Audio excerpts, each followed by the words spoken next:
Today, we're going to be talking about the adab of eating and drinking, because this is also something that we have learned from Rasulullah sallallahu alaihi wasallam. Many things, inshallah, we'll go through one by one. Number one is, of course, we all know washing the hands. Okay, we have to make sure that we always wash our hands before we eat. Number two, always, there's nothing wrong about asking about the food. Now, let me make this very clear. Some time ago, I did mention that when you go to someone's house, it is not appropriate to say, is your food halal or not, okay? Or is your food zabiha or not, okay? If you feel like you don't want to go, you don't have to go. However, if you feel the need that, for example, you may have an allergy issue, okay? There might be something in the food that you are allergic to, you might eat it, it can cause you harm. In that case, you may ask the host that, is there any kind of ingredient I may be allergic to it? You can ask. Or if you see something and you have absolutely no clue what it is, you can ask. Rasulullah sallallahu alaihi wasallam, by the way, one time he was sitting with Khalid bin Walid radiallahu anh, and I'm not going to go into the fiqh of this matter right now, but he was presented with something. And when he saw it, he had absolutely no clue what it was. Okay? Now, you have to understand, the Arabs were not very rich in the time of the Prophet sallallahu alaihi wasallam. Okay? So whatever they came across, they probably just take it and eat it, unless they were explicitly told by Rasulullah sallallahu alaihi wasallam. So there was something that came roasted in front of the Prophet sallallahu alaihi wasallam. He grabbed it. He was about to eat it. He was about to eat it. At that time, the host was told that, why don't you tell the Prophet what exactly this is? When they told the Prophet ﷺ what it was, he put it down. You understand? He put it down. It was actually a lizard. Okay, it was actually a big lizard. But he was about to take a bite out of that. He did not know. But when he was told it was a lizard, he actually put it down. Okay, so nonetheless, there is nothing wrong. Do not ask about the halal and haram thing, but you can ask if there's an allergy issue or you have absolutely no idea what this food is. You might go to someone else's house, they come from a different culture, you have no idea what the food is. There's nothing wrong if you ask. Number three, always begin with the name of Allah subhanahu wa ta'ala. In fact, we find in the hadith of Isha radiallahu anha, always the Prophet sallallahu alaihi wasallam, he would begin by saying what? Bismillah wa ala barakatillah. And if you forget, Bismillahi awwaluhu wa akhiru. This is something that when we sit down as a family, always remind each other. Yes, sometimes we can forget, but always try to remind our families that if you say Bismillah, if you forget to say Bismillah, Bismillahi awwaluhu wa akhiru. Next one, you always eat with the right hand and not with the left hand. This is something that we find explicitly in the hadith of the Prophet sallallahu alaihi wasallam. Number five, always sit and eat. Rasulullah sallallahu alaihi wasallam, there's a hadith narrated by Anas radiallahu anh, where the Prophet alaihi salam, he disapproved of drinking water while standing. Now I have to clarify this. There were some types of water, for example, Zamzam water, the Prophet alaihi salam was seen drinking. Otherwise, generally, the Prophet alaihi salam, he would sit down and drink water. Sometimes, we very casually, we stand up and we drink water. Try to always make it a habit to sit down and drink.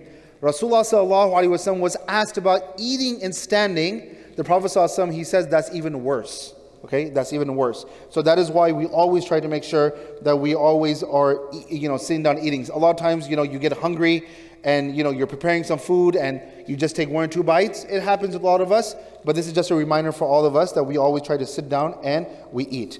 Next, do not ever chew food and speak at the same time. I remember when there was an adult, he used to always say when we were kids growing up, use your mouth for one job, either talk or eat, okay? So that's why when you're eating and you're talking at the same time, everyone can see, you're chewing the food, and then at the same time, things may even come out of your mouth. That's why it's always appropriate. You might be sitting on it, let's say you're invited somewhere, you're sitting at a table, there's a very, important or interesting discussion taking place. While you're eating, while there's a morsel in your food, do not try to talk. Swallow it. If you need to talk after that, do it after that. Next one, we should not waste food. Now, this is something that's very important. It happens often in buffets. You go, you're so hungry, you don't eat all day long, then you go to a buffet, you fill the plate up and so forth, and then you come down and you eat, you sit down, you eat, and after a while you realize you cannot finish off the food. Let me say one thing. First of all is that we all know that when it comes to the matters of our deen, israf is something we all know. We should not be doing israf in any capacity. But subhanAllah, I remember I think it was 3 or 4 years ago, I took a environmental science class in College.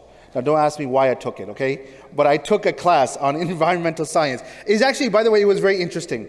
But there was one thing that the professor, he said in that class, which wallahi, till today is stuck with me. You know what he said? He said that America, United States of America, uses 75% of world's resources. Think about that for a moment. Only the United States of America in itself uses 75% of world's resources. And if you do, there's a lot of study on how much food wastage happens here in the United States. A lot of these restaurants, chain restaurants and so forth, at the end of the day, they will take all their food and they will dump it. And by the way, there are kids in our community, alhamdulillah, there are times, there are youth, what they would do is that they will go to these kind of restaurants and tell them, all the food that you're about to throw away, give it to us, we'll go give it to the needy. But in this country, wallahi, there is so much wastage of food that takes place, not realizing there are millions of people right now who don't even know where their next meal is going to come from. Even right now, kids in America, there's a movement going on about how to take care of kids who are coming to school, because so many of them don't even know where their next meal is going to come from. And yet here, on the other hand, we're wasting so much food. I will say this, Ramadan is also coming around the corner. There's a lot of wastage of food happening in Ramadan too. If someone sends you food and you know you're not going to be able to get to it, do not give it away after 2-3 days. It might get spoiled by then. If there's so much food at your home and you know you're not going to be able to get to it, give it away to the needy. There are people in our community that you can call them, they will come to your home, you can give it to them, and they will go and distribute it amongst the needy. But we have to stop wasting food. This is something that's extremely common in our day and age. Next one, do not criticize the food. Rasulullah sallallahu alaihi wasallam, it is mentioned that either he would eat the food, if he did not like the food, he would just get up and leave. He would not say anything about the food. We should not be unthankful about what we have. If you don't like it, you don't like it. But sitting there and saying, oh, this food sucks, okay? Or many of our kids, they say these kind of things, okay? Oh, I don't want to eat this, I don't want to eat that. If you don't like it, just get up and leave. But it's not right to criticize food. Next, this is something that we learn from the hadith of the Prophet ﷺ when he was sitting with his stepson. This is the son of Salama, or an Abu Salama. Abu Salama passed away, Salama married Rasulullah ﷺ. So this is the day when the Prophet ﷺ was at her house and he was eating. Think about it first of all, as a side note, what kind of a stepfather he was. Today, wallahi, in our Muslim communities, when stepfathers come into many families, there are amazing stepfathers, okay? But there's a lot of cases and stories where stepfathers come and they destroy the families too. You understand? And they treat their stepkids horribly. I've seen many stories like this in the Muslim community. Rasulullah ﷺ is a stepfather. He's sitting down with his stepson and eating with him. And you have to understand, a long time ago, they would eat like in a big plate, okay? This is even the culture in many Arab countries till today. They will have like a big, huge plate, and they put like a big animal on it, and everyone's eating from it. In the time of the Prophet ﷺ, that was usually the case. So he was sitting with his stepson, and he taught him, because he saw his hands going all over the plate. So very gently, he told him that, Sammillah, take the name of Allah subhanahu wa ta'ala, wa kul biyaminik, eat from your side. Now, along the same lines, when we talk about eating from your side, I will also say this, that it's important that we teach our kids that when you're sitting down with a family or you're sitting anywhere, do not reach across the table, okay? A lot of times the kids, they'll start, they'll get on their knees. They don't realize they're probably knocking over a bottle of water, getting in someone else's way, but they're trying to go and grab something. Always teach the kids that do not move your hands across the table. If you need something, simply ask for it. Next one. Always try to drink water in 3 sips. Once again, 3 sips is recommended, is the sunnah of the Prophet ﷺ. But if you drink in 1, it's not the best way of drinking water. And by the way, there was also some scientific research that is more healthy for a person when they drink water in 3 sips versus if they just gulp it down in 1 sip. There is some scientific research on this too. Next one. This is something that does not happen often today, especially when it comes to our kids. Cleaning up the plate. I remember when we were growing up, when I was a kid also, we were taught that after you finish, you clean the plate. You take your finger and clean the entire plate.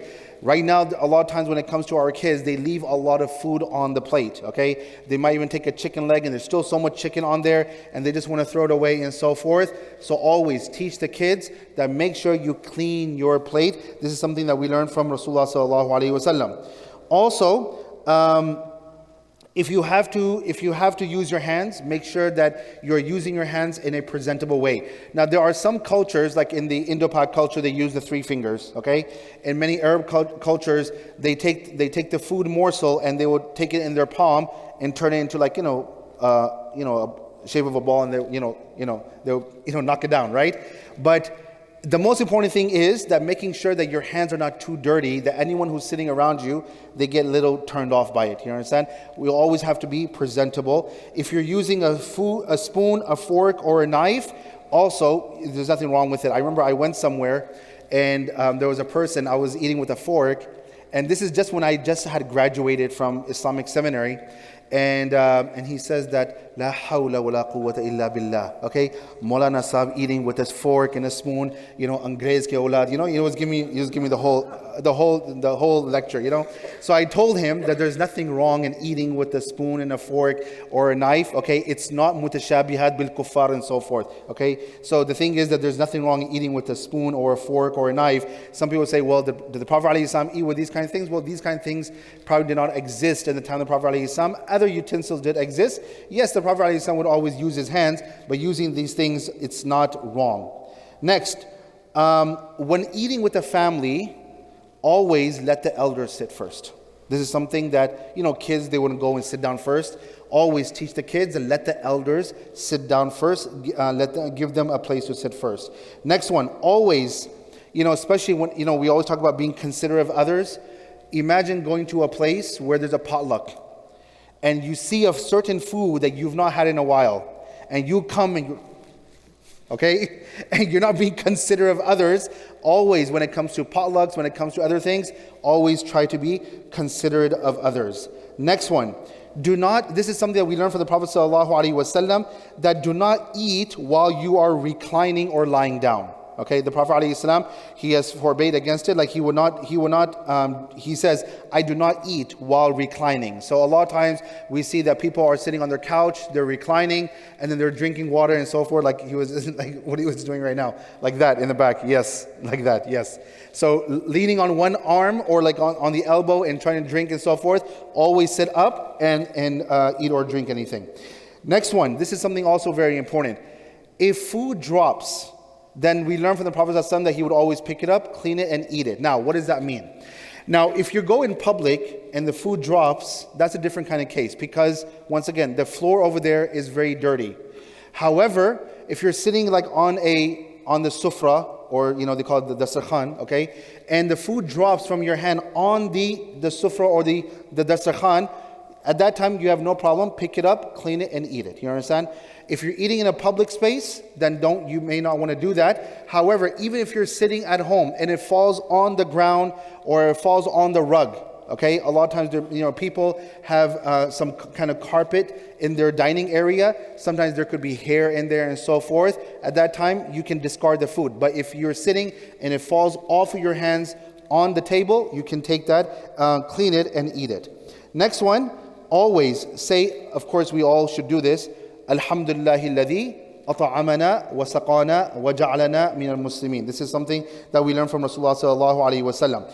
After you eat, rinsing your mouth. This is, by the way, this was the nature of Rasulullah sallallahu alaihi wasallam. Even if he ate anything, he went to some place near Khaybar and someone gave him some barley. He ate some barley, but before he did anything, he then rinsed his mouth. So after we eat, try to rinse our mouth and wash our hands.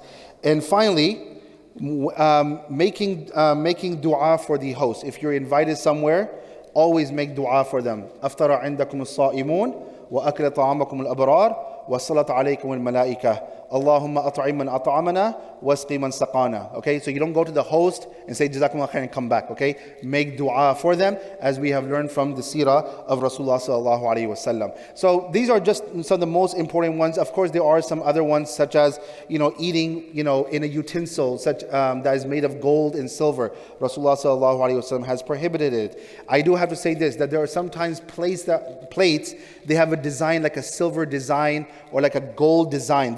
It's not actually gold, it's just probably gold color. There's nothing wrong with that. But if it's a plate that's made of gold and silver, then that is something that is not correct to eat in. So these are things that we have to keep in mind, inshallah. We implement them, we teach our kids, inshallah.